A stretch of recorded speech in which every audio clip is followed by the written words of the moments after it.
Besides me, her stories rest. I should have said that a little bit differently. Beside me, her stories rest.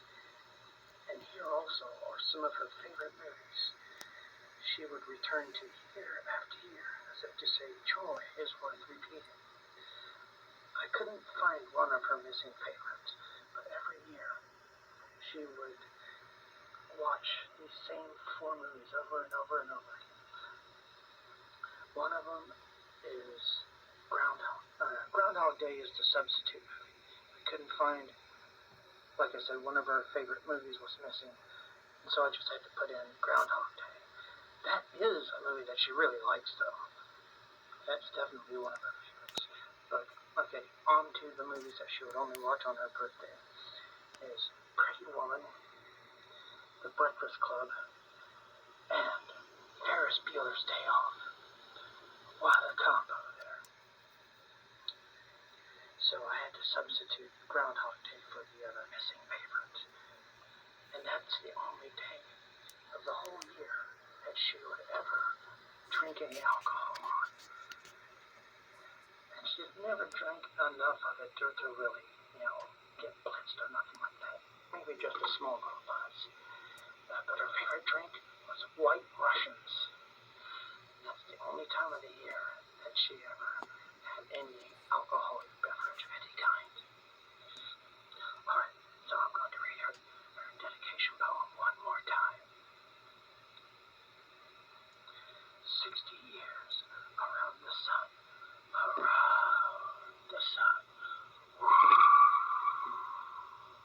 around the sun, and still your words shine.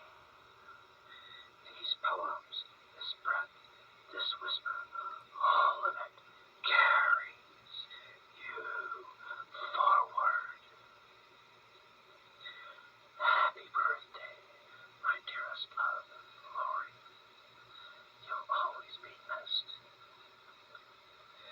Your voice is still here in the hush between every line, and will always be in my heart.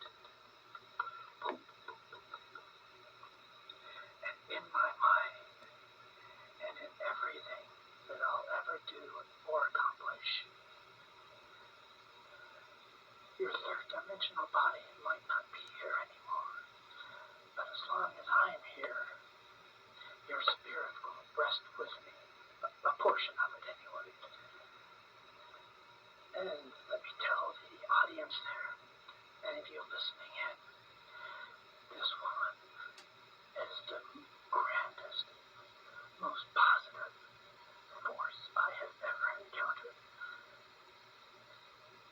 Even though her third dimensional body didn't quite make it to her 60th birthday, and we were married for 23 years.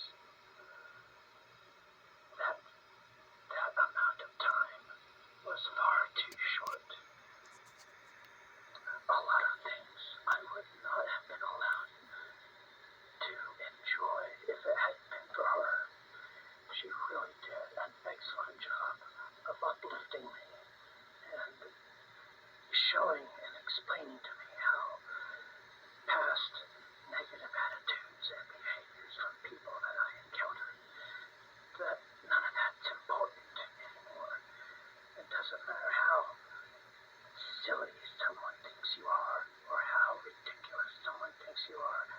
She was the one who made me feel important. I wish she could have been my mother. She would have been the perfect mom that any kid would want to have. Alright, folks. So thank you for stopping by RavynHawke's Nest. Until our next time, be safe, everyone. Be happy. Don't let negativity turn you the wrong way. Always look on the bright side of life, like that meme goes.